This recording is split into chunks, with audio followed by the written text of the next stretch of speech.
ሰፈራችን ሰፈራችን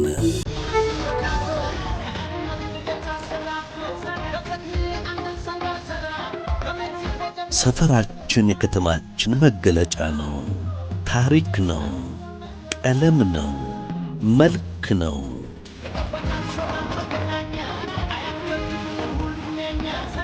ሰፈራችን የእኛነታችንም መሠረት ነው። ማስታወሻ መኖሪያም ነው። በዚህ ዝግጅት ስለ ሰፈራችን የሚያወሱ መልከ ብዙ ጉዳዮችን በወግ እንይዛለን። ሰፈር ላይ እንቆያለን።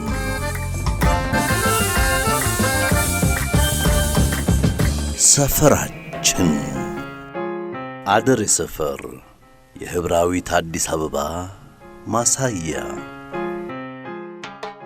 ክፍል 2 ጀሚል ይርጋ እንዳሰናዳው።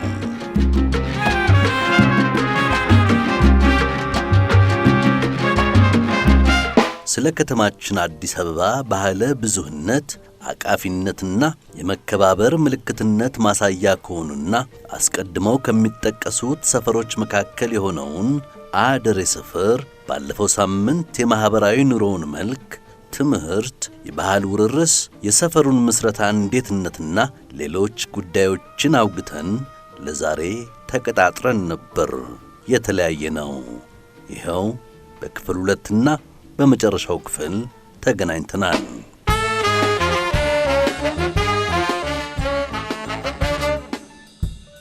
የንግድ ስፍራ በሆነው መሃል መርካቶ ውስጥ ለዘመናት የመኖሪያ ሰፈርነቱን አስጠብቆ የቆየው አደሬ ሰፈር አብዛኛው ክፍሉ ወደ ንግድ ቦታነት በመቀየር ላይ ሲሆን ቀደምት መስራቾቿም በተለያዩ ምክንያቶች ሰፈሩን ለቀው በሌሎች የከተማችን አካባቢዎች ላይ ጎጆ ቀልሰው ኑሯቸውን በመምራት ላይ ይገኛሉ።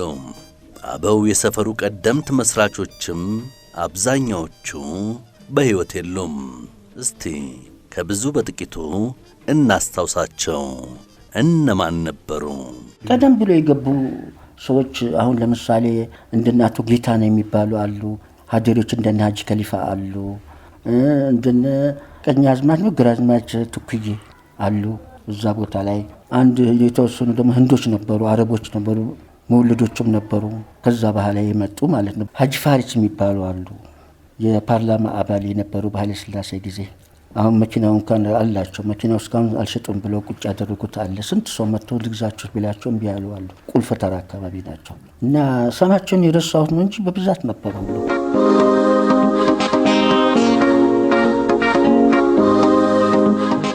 በዘመነ ፋሽስት ዘመን በነበረ ሰዓት ለሀጂ ሰብሪ ረሕመቱላሁ ዐለይሂ፣ ሀጂ ኸሊፋ፣ ቀኛዝማች ንጋቱ፣ ሀጂ አህመድ ኑር አህመድ የሚባሉ እዚህ ደግሞ ሰባት ቤት ተወላጅ እነሱ ናቸው መጀመሪያ ሰፈሩን የቆረቆሩት። አላህ ይርሐማቸው። አንድ ጓደኛዬ እናት ነገሩኝና እቺ እንደ ታሪክ ይዣታለሁ። አዎ አደሬ በብዛት ከአብዮቱ ማግስት ጀምሮ መከኒሳ ገባ፣ ኳስ ሜዳ ገቡ፣ ደጃች ገነሜ አካባቢ በተለያየ እንትን ተፈታትለው። ዋናው አሁን ከኛ ቀጥሎ መከኒሳ ነው አደሬ በብዛት ያለው። የልጅ ልጅ ምናምን ያው አባቶቹን ማግኘት አትችልም። አሁን የልጅ ልጅ ነው የምታገኘው። ወደዛም ፈልሰው ሄደዋል። ዋናው ግን መቆርቆሪያው ከሐረርም ከጣሊያን ሰፈርም እንደመጡ እቺ ሰፈር ነች። አደሬ ሰፈር የሁሉም ናት የሚሉት የሰፈሩ አስጎብኚዎች ሰፈሩ ውስጥ ከሌሎች የከተማችንም ሆነ የሀገራችን አካባቢዎች የመጡ ሰዎች በፍቅር አብረው የኖሩባትና የሚኖሩባት መሆኑን ከምስራቋ ኮከብ ድሬዳዋ ሰዎች የአኗኗር ጠባይ ጋር አስተያይተው ይናገራሉ። አደሬ ሰፈር ውስጥ የሚገርም ነገር አንድ ሰው ከአደሬ ሰፈር ለአንተ መጥተህ እዛ መዋል ከጀመርክ በቃ አንተ የአደሬ ሰፈር ልጅ ነህ። በጓደኝነትም ሆነ በምንም ሆነ የማንም ቤትም ገብተህ መቃመም ትችላለህ። መብላ መጠጥ ጓደኝነት ከያዝክ ከዛ ሰፈር አትወጣም። አንተ ጸባዩ አኗኗሩ ማለት ነው። አሁን ለምሳሌ እንደ ህዝቡ እንደ ድሬዳዋ ህዝብ አይተሃል። ሀደሬን ብቻ አይደለም ሁሉም ብሔሩ በቃ ጸባዩ ከሰው ጋር አንድ ላይ የመኖር እንትን አለው። ራሱ የሆነ እንትን አለው። ከሌላ ሰፈር መጥቶ ነግዶ እዛ ሀብታም ስንቱ የሆነ አለ። በጓደኛ የመጣ ማለት ነው። ተጋብቶም የኖረ አለ፣ የሄደም አለ። ብዙ አደሬ ሰፈር ገባህ ማለት በንግዱም ቦታ ገባህ፣ ባህሉንም ምኑንም የነሱን ምኑን አከሌ ሰዓት ላይ የምትኖርበት ሰፈር ነው አደሬ ሰፈር። አደሬ ሰፈር የሁሉም ናት፣ እንደ መርካቶ ማለት ናት። ያው እንደ ንግዱ ዓለም ሰው በሄደበት የሚነግደው አደሬ ሰፈር እንደዛ ነው የሚኖርባት።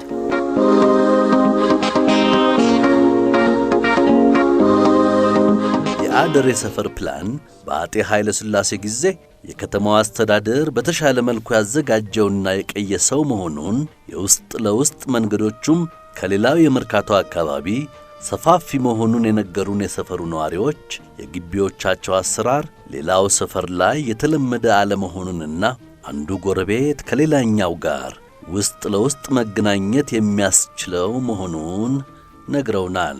አደሬ ሰፈር ማለት የመጀመሪያው ማለት እችላለሁ ከንቲባ ዘውዴ የመጣበት ሰፈሩን ከንቲባ ዘውዴ የቀረጸበት ሰፈር ናት። እሷ መንገዶቹ በጣም የጠበቡ ነበሩትን ሰፋ በማድረግ ከንቲባ ዘውዴ በደንብ አድርጎ የሰራው ነው። ለእሳት አደጋም፣ ለሽንት ቤትም፣ መኪና ለምኑም፣ ለባሱም፣ ለምኑም በደንብ አድርጎ የሰራው ነው። አደሬ ሰፈር ውስጥ ምን አለ መሰለህ? አደሬ ሰፈር ውስጥ አንድ ግቢ ውስጥ 2 ጎረቤት የምትገባው ዞረህ አይደለም የምትገባው፣ በር አለው። የአደሬ ሰፈር በር አለው። ለምሳሌ ጎረቤት ጋር ለመሄድ ስትፈልግ ዞረህ አይደለም የምትሄደው፣ በር ከፍተህ ነው። ከዚህ ሁለተኛው በር ከፍተህ ነው የምትገባው።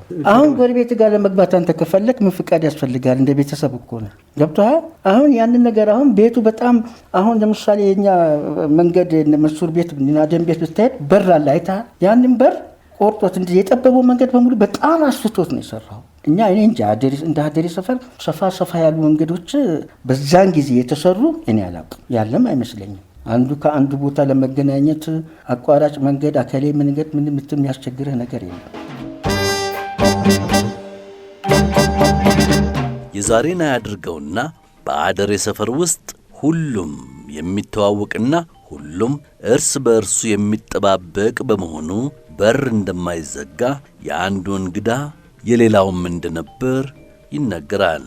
በር ዘግተህ የምትወጣ አሁን እንጂ በፊት የለም። ጠብቁልኝ የሚባል ነገር የለም። ግቢ ውስጥ ከሆነ አንድ ላይ ከሆንክ የለም። አንድ ላይ ከሆንክም ያንተ እንግዳ ከመጣ አንተ ከሌለ ያኛው ጎረቤት ገብተህ ታርፋለህ፣ ትበላለህ፣ ትጠጣለህ። እንደዛ ነው ማህበራዊ ኑረት። በቃ መኖሪያ ማለት ትችላለህ።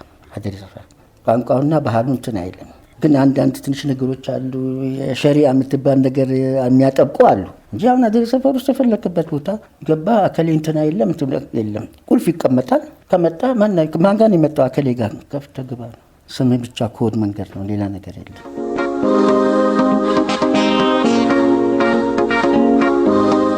እኛ በተለይ ከሀጂ ከሊፋ እና ከሀጂ ሰብሪ ልጆች ጋር አብረን ነው ያደግነው። የሰፈሩ ምሰሶዎች ናቸው። ማንኛውም ልማት ነክ ሲባል የመጀመሪያ ሀጂ ኢብራሂም ሸኖ፣ ሀጂ ኢብራሂም ሸኖ ፎቅ የሚባል አታውቅም? ከሀገር ውስጥ ገቢ ፊት ለፊት መርካቶ፣ በቃ የሀጂ ኢብራሂም ሸኖ የዚህ ሰፈር ነዋሪ ናቸው። ሀጂ ኢብራሂም ሸኖ ይባላሉ። ሀጂ ከሊፋ ቤት፣ ሀጂ ሰብሪ ቤት ማንም የተቸገረና ያጣ የታረዘ ገብቶ በልቶ ለብሶ የሚወጣበት ቤት ነው። ስለዚህ ከሌላ ሰፈር ለየት ከሚያደርገው አንዱ የአደሬ ሰፈር ነዋሪ እጅና ጓንት ነው። ክርስቲያኑም እስላሙም አንድ አይነት ነው። በአደሬ ሰፈር ውስጥ ከብዙዎች ልቦና ውስጥ የቀሩ ቸርና በሁሉም የሚከበሩ የሰፈር አባቶችም ነበሩ። ሶሻብል የሆኑ ሰዎች አሉ። ከሰው ጋር አብረው የሚበሉ እንትን የሚሉ በጣም የተከበሩ የድሃ አባቶች እንደና ሀጂ ከሊፋ አሉ። እስካሁን ድረስ ልጆቻቸው መውሊድን የሚያከብሩ በጣም የተከበሩ ሰዎች አሉ። እንደነ ሀጂ ዑመር የሚባሉ አሉ። እንደነ ሀጂ ፋሪስ፣ እንደነ ቱክዬ ቀኛዝማች ቱክዬ አሉ። እንደነ ማልበል አሁን ደግሞ ገለምሶ ቤቶች ነበሩ። ስማቸው ረሳሁኝ አባታቸው፣ እሳቸው ሞቷል እንጂ እነሱም አሉ። እነ ሞኞ ቤት አሉ ከሀደሬዎች ደግሞ እነ አብዱራህማን ሸሪፍ አሉ። እነ አብዱራህማን ሸሪፍ ማለት ለአንዋር መስጊድ ትልቅ አስተዋጽኦ ያደረጉ፣ ሌሎችም እንደዚሁ በሰፈር አካባቢ እንደዚህ የምታከብራቸው ሰዎች ብዙ አሉ። መሐመድ አሚን የሚባሉ አሉ። ወርጂ ናቸው። ባለሀብት ነበሩ፣ ቡና ነጋዴ ነበሩ። እነሱም ያው ቀደምት አደሬ ሰፈር እንግዲህ ከገቡት ከአደሬ ሰፈር እንግዲህ አንዱ እነሱ ናቸው። በጣም የተከበሩ ናቸው። 2 ቤተሰብ አላቸው፣ ልጆች አላቸው። ልጆቻቸውም ተምሮ ደህና ቦታ ደርሷል። እና ሌላው ደግሞ ያው በሰፈር አካባቢ ደግሞ እንደዚሁ ትንሽ በኑሮ ደረጃ እንትን ባይሉም ሹፌሮች ነበሩ። እንደነ አቶ ወራቄ የሚባሉ የጓደኛችን አባት አላህ ይርሐማቸው እነሱም ነበሩ። እና ሀጂ ፋሪስ ነገር ያለው አቶ ጌታን የሚባሉ የነበሩ ባለ ሀብት የነበሩ እዛ ሰፈርን በፊት የሰፈሩ ናቸው። አሁን ተወስዶባቸው በደርግ ጊዜ ተወስዶባቸው ትልቅ ግቢ ነው፣ በጣም ትልቅ ዙሪያ በሙሉ።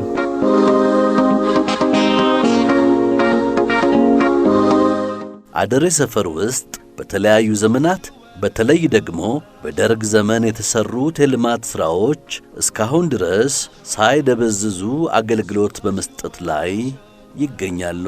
በልማት ደረጃ ትልቅ ተጽዕኖ ያደረጉት አሁን ድል በትግል አዳራሽ የሚለው በፊት ላይ እዛ አካባቢ በፊት እንትን ነበር የሚሸጠው ጥራጥሬ ገበያም ነበር እና ያ ቦታ ላይ ኢህአፓ እንደ ወጣቶች መሰብሰቢያ አድርጎ ሰርቶ ለማሰባሰብ ለማለት ነው። እንደ ቴኒስ መጫወቻ ምናምን በስፖርት እንትን ብሎ እዛ ላይ ምልመላ ነበር የተደረገው። ከዛ በኋላ ይሄ ነገር እንትን ተብሎ እንትን ከተባለ በኋላ አቶ ማኖ አብዱራህማን ይባላሉ፣ መሐመድ ዩሱፍ አሉ በህይወት። አቶ አብዱራህማን አላህ ነፍሳቸውን ይማር። እነሱ ያንን ቦታ እንትን በማለት ለማልማት ትልቅ አዳራሽ በመመስረት መዋለ ህጻናትን እና እንዲሁም ደግሞ ላይብረሪን፣ ክሊኒኮችን በማሰራት እንዲሁም ዛፎቹን የመጀመሪያ በመትከል አደሬ ሰፈር ውስጥ ያለው ዛፍ በሙሉ እነሱ ናቸው ያስተከሉት። በልማት በኩል በጣም የሰሩት እና አብዱራህማን አላህ ነፍሳቸውን ይማር እና ወንድማቸው መሐመድ ዩሱፍ 3 ወንድማሞች ናቸው። አንደኛው ሌላም ደግሞ በጥበቃነት ሰፈሩ በጸጥታ የሚያስከፍሉ ነበሩ። ያ እንግዲህ አደሬ ሰፈር እንትኑ ድል በትግል አዳራሽ ሲመሰረት ሲባል ሲሰራ የተሳተፈበት የአደሬ ሰፈር ብቻ ሳይሆን እኔ እንጃ ምን ልበልህ ድንጋይና እንደ ቅጣት አድርጎ የሚያሰሩበት ጊዜ ነበር። እዛ ላይ ወንጀለኛ የሆነ እንደዚህ ምናምን ሲኖር እዛ አካባቢ ላይ ድንጋይን በመሸከም ምን በማለት በማሰራት ምን እንደ ቅጣትም አድርገው ያን ልማትን ያለሙ ነበር። እኛም ወጣቶች ገብተን ወጣቱም ሁሉም ሰርቷል። አሮጊት ሽማግሌዎች ሳይቀር ሰርቷል። እዛ አካባቢ ላይ አስተባብረው በጣም ትልቅ ስራ ነው የሰሩት። በተለይ በዛፎች ላይ በጣም የሚገርም ነው እንክብካቤ ላይ እና ውድድር ነበር። እንዲሁም ከሌላ ቀበሌዎች ውድድር ነበር። ከሰባዎቹ ዓመተ ምህረት በኋላ ቀበሌዋ ተቀየረች። ቀበሌ ተመሰረተ በደርግ ጊዜ። ኦቨርሲ አሁን ያለንበት ቦታ ወንዝ ነበር። ወንዞቹን ያው አባቶቻችን እንደ ኮሚቴ እንደ ሰፈርተኛ ሆነው ይሄን የመሰለ ቤት ሰርተዋል። ይሄ እንደውም አሁን ኢንተርቪው የምሰጥበት ቤት የመጀመሪያው የቀበሌ ህብረት ሱቅ ነበር። ቲንክ እኔም አንድ 4 ዓመት ሰርቼበታል። ይህን ሰፈር እንዲሆን ያደረጉት አንዱ የኮሚቴው ሊቀመንበር ጀነት የወፍቀውና አቶ አብዱራህማን ዩሱፍ ይባላል፣ የልማት ኮሚቴው ሰብሳቢ። ታናሽ ወንድማቸው ደግሞ የህዝብ ተመራጭ፣ ሁለቱም የህዝብ ተመራጭ ናቸው። የቀበሌ ሊቀመንበር ነበር እስከ 77 ዓመተ ምህረት ድረስ። አደሬ ሰፈር ሜዳ ባይኖር እንኳን ለስፖርት ፍቅር የነበራቸው ወጣቶች ብዙ እንደነበሩ፣ በተለያዩ የስፖርት አይነቶችም ውድድሮች ይደረጉና ብዙ ተሳታፊዎች እንደነበሩም ወደ ኋላ መለስ ብለው ይነግሩናል። አደሬ ሰፈር ወጣቶች ላይ ሜዳ የሚባል ነገር እዛ አድዋ ውጭ የሚባል ቦታ ላይ ነበር የሚጫወቱት። አስፋልት ነው ግን ሰፋ ያለ ነው። ያው ይጫወቱ ነበር። በእንደዛው የተባለ ሲሄድ ከዛ በኋላ በቀበሌ ደረጃ ስፖርት ይቋቋም ተብሎ በስፖርቱ ላይ የ18 ቀበሌ የአደሬ ሰፈር 18 ቀበሌ ወጣቶች እግር ኳስ በሚል ተጫውቶ አዲስ ከተማ ትምህርት ቤት ነበር ለውድድር የሚጫወቱት የነበረው። የመጀመሪያዎቹና አብዱሮ የሚባሉ አሉ፣ እነ አሸብር አሉ፣ እነ ሀሽም፣ እነ ሺኤብ፣ እነ ከማሌ ነፍሱን ይማረው፣ እነ ሰላሀዲን ቼንቶ የሚባሉ ከዛ ፊት ነበሩ። ግን በቀበሌ ደረጃ አሉ። እነ አሊ የሚባሉ አሉ። አህመድ ሰይፍ የሚባል እንደ አሰልጣኝ የነበረ የመን ነበረ ኮሚቴው የነበረው እሱም ሞቷል አላህ ይርሐመው። እነ ሺፋ እነዚህ የታወቁ ናቸው። ኮሚቴ ውስጥ እንደዚህ እንትን ጨዋታዎች ላይ ለማስተባበል በራሳቸው ፈቃድ በገንዘባቸው እንደዚህ እርዳታ ለምን አይደለም ለስፖርቱ አስተዋጽኦ ሲያደርጉ ነበር። እና አብዱራህማን ዩሱፍ በጉልበታቸው መምናቸው እና አብዱሩ እና አሸበር ሌሎችም አሉ። ብዙ እንትኖች አሉ። እና በስፖርቱ በኩል በጣም የተነሳሱ እንትኖች ነበሩ። ውጤት የሚያገኙበት ጊዜ ነበረ። ከፍተኛ ጨዋታ ላይ በሩጫም የነበሩ ልጆች ነበሩ። በሩጫ ላይ በጣም ከፍተኛ አሁን ለምሳሌ የአዲስ አበባን ሪኮርድ የሰበረው አብደላ የሚባለው የነበረው አብደሉሽ ይሉታል። እሱም በጣም አሁን ጅዳ ነው የሚኖረው። እሱም በስፖርቱ በቀን እንዲሁም አሁን በቅርብ ጊዜ እዚህ መጥቶ አበበ ቢቂላ አዘጋጅቷል። አበበ ቢቂላ ስቴዲየም ከጅዳ መጥቶ ማሊያውን ገዝቶ ምንም ይዞ ዋንጫውን አዘጋጅቶ ምንም መጥቶ እዚህ እርስ በራሱ ዛድሬ ሰፈር ልጆችን ስፖርት በተለያየ ስም በመስጠት ያከሌ ክለብ በመሐመድ ያሲን የምንጥሴ የማሆዬ የምናምን እየተባለ ያው የወንድሜም ራሱ እዛ አብዱልአዚዝ ይባላል እዛ ተጫውተዋል። እና አበበ ቢቂላ እኛም ተጋብዘን ሄደን አይተናል። በቦክሱም በኩል ቦክሱም ውድድር ተደርጓል። ከፍተኛ እዛ አበበ ቢቂላ ላይ በሩጫም ተሳትፈዋል። ፍላጎቱ አለ። ሜዳውን ባይኖር ስንት የስፖርት ላይ ያላቸው እንደ እንግዲህ አደይ ሰፈር ሲባል ሁሉ ቃሚ ነው የሚባለው፣ ግን ስታይ በስፖርት ላይ ያላቸው እንትን በጣም አሁን ሰፈር ውስጥ ራሱ ይሄ ጂምናስቲክስ ምናምን የሚሰሩበት በረት ተክሎ ምን ብሎ ልጆቹን አጉል ቦታ ላይ እንዳይወጥቁ የኛም ቦታ እንትን አለባቸው የሚሉ የሰፈር ትናንሾቹ ልጆች አሁን አሉ። በአባድር ትምህርት ቤት ውስጥ የአደይ ሰፈር ወጣቶች በሚከበርበት ጊዜ የኢድ በዓል ነበር። እዛ መጥቶ እንዲጫወት አደረግነው። ከዛ በሚቀጥለው አመት ሲከበር ሲኒማ ራስ መጥቶ ተጫውተዋል። ከዛም ሀገር ፍቅር ተጫውተዋል። አሊ ቢራ ማለት መጀመሪያ ላይ መድረክ ላይ እንትን የወጣው በእኛ በአደይ ሰፈር አባድር ትምህርት ቤት ውስጥ ነው የተጫወተው አሊ ቢራ። አማሌሌሌ ወርዳንታላ ወዘማሌሌናኖ በአደሬ ሰፈር ውስጥ ኪነ ጥበብም አንዱ የልማቱ አካል እንደነበርና የዚያው ውጤት የነበረው ድል በትግል አዳራሽ ከቀበሌውና ከከፍተኛው አርቲስቶች ተሻግሮ የሀገራችን ገናና ድምፃውያን ያዜሙበት ነበር። አደሬ ሰፈር ውስጥ ኪነት የሚቋቋም የመጀመሪያ በየከፍተኛው ሁሉም በየቀበሌው ኪነት ነበረው። በየከፍተኛው ነው የነበረው ኪነት የነበረው። ይህንን በከፍተኛ ደረጃ ያቋቋመ አደሬ ሰፈር ውስጥ አዳራሽ ትልቅ አለ። የተሟላ አዳራሽ ነው ያለው። የትሬኒንግ ቦታም ነበረ። ያ ቦታ ላይ የወረድ ከፍተኛ 5 ቀበሌ 18 የሚል የኪነት ቡድን ተቋቁሞ ነበር በእነ አብዱራህማን። ልጆቹ በጣም የሚገርም ነገር ከሌላ ቀበሌም አሉ በብዛት ማለት የሌላ የከፍተኛ ስለሆነ ያቋቋሙት እነሱ ሆነ እዛው ስራ ቀጥሯቸው እዛ ስራው ተቋጥሮ ኪኖች ውስጥ የነበሩ ነበራሉ። አሁን በጣም ብዙ ቦታ የደረሱ ልጆች አሉ። ለምሳሌ ታደለ ሮባን ያው ከአደሬ ሰፈር 18 አዳራሽ የወጣው አስቴር ከበደ፣ እነጌቱ ቤዝ ጊታሩ በኋላ ላይ ወደ ሲኒማ ራስ የገቡ ምናምን በሙሉ ከ18 ቀበሌ ነው።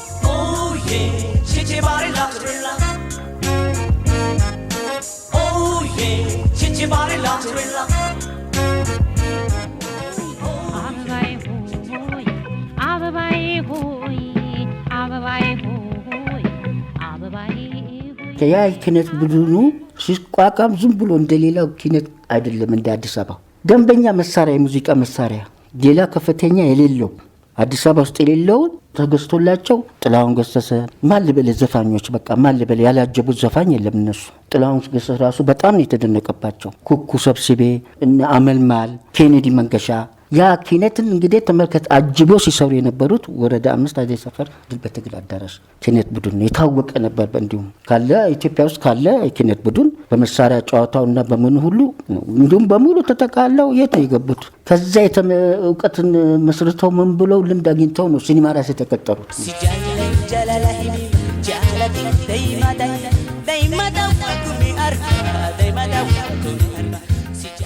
የብዙዎች ትዝታ ማህደር የነበሩ ፎዴ ሻይ ቤትን የመሳሰሉና ዛሬ ላይ ዘርፍ የቀየሩ ቤቶችም ነበሩ አደሬ ሰፈር ውስጥ። ፎዴ ሻይ ቤት ትዝ የሚለን እዛ ጫት እንቅማለን። ምግቦች አሉ፣ ፉል አለ፣ ዘመናዊ አለ፣ እንቁላል አለ፣ ምን አለ በየአይነቱ ምግቦችና እንትኖች አለ። ከሰዓት በኋላ ደግሞ ቆንጆ ሙዚቃዎች ኦልድ የዛን ጊዜ በእኛ ጊዜ የነበረ የህንድ ዘፈኖች፣ እንግሊዝ ዘፈኖች፣ የአማርኛ ዘፈኖች የና አሊ ቢራ የሁሉም አይነት ስላለበት ከሌላ ሰፈርም ተመርጦ ስለሚመጣ የሁሉም ፍላጎት የሚያስተናግድበት ፎዴ ነበረ። ከዛ በኋላ ነው ቪዲዮ ቤት ከፈቱ።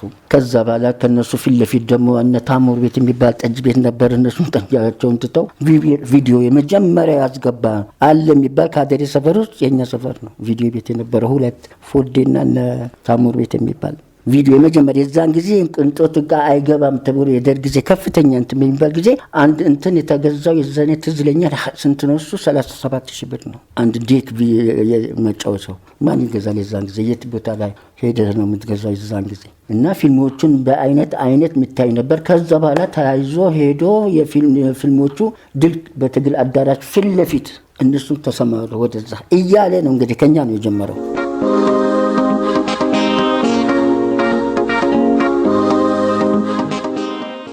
ሌላኛውና የቆዩ ሰነዶችና የህትመት ውጤቶች መናኸሪያ የሆነው ወረቀት ተራ ሌላኛው የሰፈሩ መልክ ነው። ወረቀት ተራ ይባላል። መጽሐፎችን ታገኛለህ በብዛት እንጃ እንዴ ማይገኝ መጽሐፎችን ታገኛለህ። ከዛን ከሌላ ሰፈር መጥቶ እኛ ጋር ነው የድሮ ድምጽ ጋዜጣ፣ ዛሪቱ ጋዜጣ፣ የድሮ የሚባሉን ጋዜጦችን እዛ በኪሎ ነበር የምታገኘው። አንዳንድ ሰዎች አሉ የሚያውቁ ምናምን የነበሩ ልጆች አሉ። አሁን ከዛ ነው ገዝተው እንትን የሚሉት እነ ተስፋዬ ራሳቸው ከዛ ነው መጽሐፍና ወረቀት የሚገዙት በብዛት እና እዛ መጽሐፍ አለ። እንደገና ደግሞ እጣን ተራ ይባላል። እዛ ምን ያለች ተራ ላይ እጣን ተራ አለ።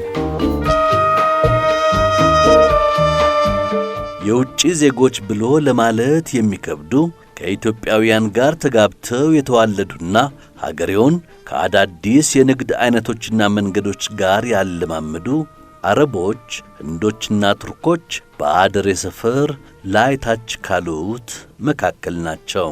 የመኒዎች ነበሩ። የመኒዎች ነበሩ። እነሱ በብዛት ሻይ ቤት የነበራቸው አሉ፣ ፉል ቤት የነበራቸው አሉ። አሁን ቅድም ያልኩህ እንደነ መሐመድ አብዶ ዳቦ ቤት የሚባል አለ ትልቅ። እነ አብዱል ፈታህ የሚባሉ ባለሱቅ ነበሩ። ሐለዋና ምን እንትን የሚሸጡ የመኒ ነበሩ። እንደ ሬዲዮ የሚሰሩ ሁሉ የመኒዎች ነበሩ። በኤሌክትሮኒክስ የዛን ጊዜ የሚንቀሳቀሱ የመኒዎችም ነበሩ እና ብዙ ነበሩ አረቦች። በተለይ ልጆቻቸው ደግሞ በኳስ ላይ ብታያቸው አቋማቸው እንደው እንትናቸው ሌላ ነው። በንግዱም ላይም ሌላ ነበሩ። እነሱ ደፋሮች ናቸው ልጆቻቸው። የየመን ልጆች ከልጅነቱ ነው በቃ ንግድ እንደምትለው እንደ ጉራጌ ልጅ እንደምትለው ነው። የተወደዳችሁ አድማጮቻችን አደሬ ሰፈር ላይ በስሱ ያደረግነው ቆይታ ይህን ይመስላል። በሚቀጥለው ሳምንት በሌላ የከተማችን ሰፈር ላይ እንንሸራሸራለን። የዚያ ሰው ይበለን።